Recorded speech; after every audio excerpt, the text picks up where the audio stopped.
Hello guys, welcome back to another video. कैसे हैं आप सब लोग। तो आज की वीडियो हमारी रहने वाली है नर्सिस के लिए कि नर्सिस जर्मनी में कैसे आ सकती हैं और क्या क्वालिफ़िकेशन आपके पास होनी चाहिए एज अ नर्स जर्मनी में जॉब अप्लाई करने के लिए।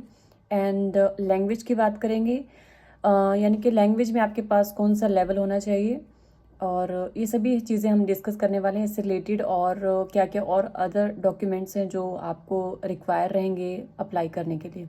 तो सबसे पहले हम बात करते हैं क्वालिफ़िकेशन की। तो जर्मनी में as a nurse job apply करने के लिए आपके पास मिनिमम जो क्वालिफ़िकेशन है वो 3 ईयर डिप्लोमा होना चाहिए, यानी कि आपके पास जीएनएम होना चाहिए, यानी कि जीएनएम कैंडिडेट अप्लाई कर सकते हैं। बीएससी नर्सिंग कैंडिडेट अप्लाई कर सकते हैं एंड पोस्ट बीएससी हैं, या फिर आपने एमएससी नर्सिंग किया है तो ये सभी अप्लाई कर सकते हैं, यानी कि ये एलिजिबल है जर्मनी में एज अ नर्स काम करने के लिए। और कौन अप्लाई नहीं कर सकता है, अगर आपके पास एएनएम है तो आप अप्लाई नहीं कर सकते हैं। तो काफ़ी कमेंट्स आते हैं कि हमने एएनएम किया है तो क्या हम अप्लाई कर सकते हैं। तो जहाँ तक मैंने देखा है तो एएनएम को जो यहाँ पर एलिजिबल नहीं मानते हैं, क्योंकि आई थिंक वो 2 इयर्स का कोर्स होता है, तो इनको मिनिमम जो है वो 3 इयर्स का डिप्लोमा इनकी रिक्वायरमेंट रहती है। नेक्स्ट आता है आपका लैंग्वेज का। लैंग्वेज जैसे जर्मनी में आने के लिए आपको जर्मन लैंग्वेज सीखनी पड़ती है, यानी कि जैसे आप कनाडा जो कैंडिडेट कनाडा जाते हैं या ऑस्ट्रेलिया जाते हैं उनको लैंग्वेज टेस्ट देना होता है, आइल्स उनको देना होता है। उसी तरह से अगर आप जर्मनी में आ रहे हैं तो आपको जर्मन लैंग्वेज का टेस्ट देना होता है। तो जर्मन लैंग्वेज में लेवल्स होते हैं, A1 level, A2 level, B1, B2, C1, C2 तक जो इनके लेवल होते हैं। एक एक लेवल जो है वो 2 मंथ्स का मिनिमम 2 मंथ्स रहता है, तो वो आपको क्लियर करने होते हैं।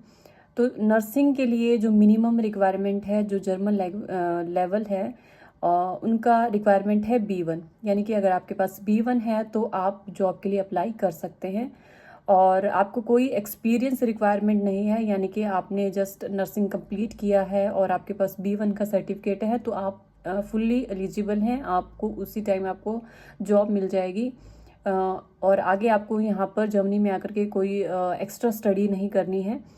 तो लैंग्वेज आप यहाँ पर बहुत ही इम्पॉर्टेंट है, क्योंकि यहाँ पर जो पेशेंट्स होते हैं उन्हें इंग्लिश नहीं आती है, वो सिर्फ जर्मन ही बोलते हैं, इसलिए यहाँ पर जर्मन जो है वो बहुत इम्पॉर्टेंट है। यहाँ पर जो मेडिसिन्स होती हैं वो भी जर्मन लैंग्वेज में होती हैं, इसलिए जर्मन लैंग्वेज बहुत इम्पॉर्टेंट यहाँ पर है। तो आपको जर्मन लैंग्वेज यहाँ पर सीखनी पड़ेगी और वो भी मिनिमम B1 लेवल तक। और मैं हमेशा कैंडिडेट्स, जो भी स्टूडेंट हैं कैंडिडेट्स हैं, तो मैं उनको हमेशा रिकमेंड करती हूँ कि आप इंडिया में अगर आपने अपनी फ़ाइल लगा दी है या आप लगा रहे हैं या सोच रहे हैं, तो अगर आपके पास इंडिया में टाइम है तो B2 भी आप कर लीजिए। B2 अगर आप कर लेते हैं तो बहुत हेल्पफुल रहता है। तो अगर आपके पास टाइम है तो आप B2 भी इंडिया से करके आइए। तो जब आप इंडिया से B1 करके जर्मनी में आते हैं तो आपको यहाँ पर B2 भी करना होगा और एक नॉलेज टेस्ट भी यहाँ पर होता है। नॉलेज टेस्ट जो है बेसिकली आपसे नर्सिंग से रिलेटेड ही चीज़ें पूछी जाती हैं और उसकी ट्रेनिंग आपको दी जाती है, वो जर्मन लैंग्वेज में ही होता है। जब आप इंडिया से जर्मनी में आते हैं तो आप हर चीज़ आप जर्मन लैंग्वेज में ही करेंगे, पढ़ाई आप जर्मन लैंग्वेज में करेंगे, ट्रेनिंग आपकी जर्मन लैंग्वेज में होगी। ठीक है, पढ़ाई जो है वो वही आपको नॉलेज टेस्ट है, सिर्फ आपको नॉलेज टेस्ट देना है, वो आप विदिन 6 मंथ या फिर 1 ईयर में आप दे सकते हैं। तो जैसे आप एनक्लेक्स एग्जाम्पल दे रही हूँ, जैसे कि कनाडा में एनक्लेक्स एग्ज़ाम होते हैं, उसी तरह से यहाँ पर भी एक नॉलेज टेस्ट होता है जिसकी ट्रेनिंग आपको मिलती है। तो जब आप ये टेस्ट क्लियर कर लेते हैं तो आप फुल्ली एलिजिबल हो जाते हैं, यानी कि यहाँ के जर्मन के RN बन जाते हैं और आपकी सैलरी भी वो हाई हो जाती है। और अगर हम सैलरी की बात करें तो यहाँ पर जो मिनिमम वेजेस या फिर एक मिनिमम सैलरी आप नर्सेज की बोलिए तो वो 25 यूरो से स्टार्ट होती है। 2500 euro monthly salary, minimum salary की बात कर रही हूँ। जो मिनिमम सैलरी है वो 2500 अराउंड नर्सेज को मिलती है स्टार्टिंग सैलरी। और जब आप इंडिया से जर्मनी आते हैं तो जब आप ज्वाइन कर रहे हैं Day 1 से आपकी स्टार्ट हो जाती है सैलरी, और आपकी ट्रेनिंग के दौरान भी आपको ये सैलरी दी जाती है। और जब तक आप अपना नॉलेज टेस्ट नहीं दे देते हैं तो आपको सैलरी मिलती है। जब आप अपना नॉलेज टेस्ट दे देते हैं, नॉलेज टेस्ट में आप पास हो जाते हैं तो आपकी सैलरी भी बढ़ जाती है और एक्सपीरियंस भी काउंट हो जाता है। तो ये आपके लिए काफ़ी बेनिफिशियल रहता है और इस तरह से लैंग्वेज जो है वो काम करती है। नेक्स्ट आता है हमारा, और यहाँ पर मैं कुछ एक और चीज़ आपके साथ ऐड ऑन करना चाहूँगी या फिर एक तरह की आपको एडवाइस करना चाहूँगी कि लैंग्वेज आपको कब सीखना स्टार्ट करना चाहिए।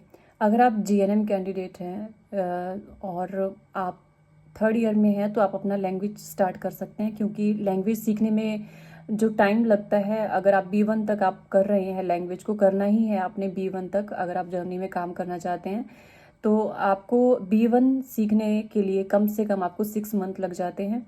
यानी कि तीनों लेवल कंप्लीट करने के लिए आपको 6 मंथ, अगर आप कंटिन्यू स्टडी कर रहे हैं, ठीक है, प्रॉपर टाइम दे रहे हैं स्टडी को, तो आप 6 मंथ में कंप्लीट कर सकते हैं।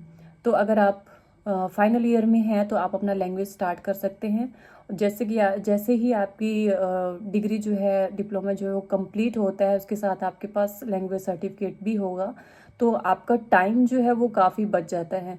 तो अगर आप फाइनल ईयर में हैं तो आप अपना लैंग्वेज जो है वो स्टार्ट कर सकते हैं और अपनी स्टडी भी कंटिन्यू रख सकते हैं, और इसके साथ साथ जो है आपका टाइम बच जाएगा, और आप जैसे ही आपकी स्टडी कंप्लीट होगी, आपके पास सर्टिफिकेट भी होगा लैंग्वेज का, तो आप इसे अप्लाई कर सकते हैं। अप्लाई करने के बाद कितना प्रोसेसिंग टाइम लगता है, ये मिनिमम जो है हम 4 to 5 मंथ हम बोल सकते हैं कि मिनिमम टाइम जो है, अगर आपके पास लैंग्वेज सर्टिफिकेट है तो आपका 4 to 5 मंथ में पूरा जो है वीज़ा प्रोसेसिंग तक का पूरा टाइम लग जाता है। तो ये पूरा टाइम है जो कि नर्सिंग के लिए हमें चाहिए होता है। तो आज की वीडियो में इतना ही। आई होप काफ़ी इन्फॉर्मेशन मैंने शेयर की है। तो अगर आपका कोई कमेंट है, कोई क्वेश्चन है तो कमेंट बॉक्स में डालिए। जितनी आप इन्फॉर्मेशन हम मुझसे पूछेंगे मैं उतना इन्फॉर्मेशन आपके साथ शेयर कर सकूँगी, क्योंकि कुछ चीज़ें जो है वो माइंड से स्किप हो जाती हैं। तो जैसे आपके कमेंट्स आते हैं तो वो वीडियोस मैं शेयर करती रहती हूँ। तो आज की वीडियो में इतना ही। आई होप ये वीडियो आपके लिए हेल्पफुल रहेगा। Thank you for watching.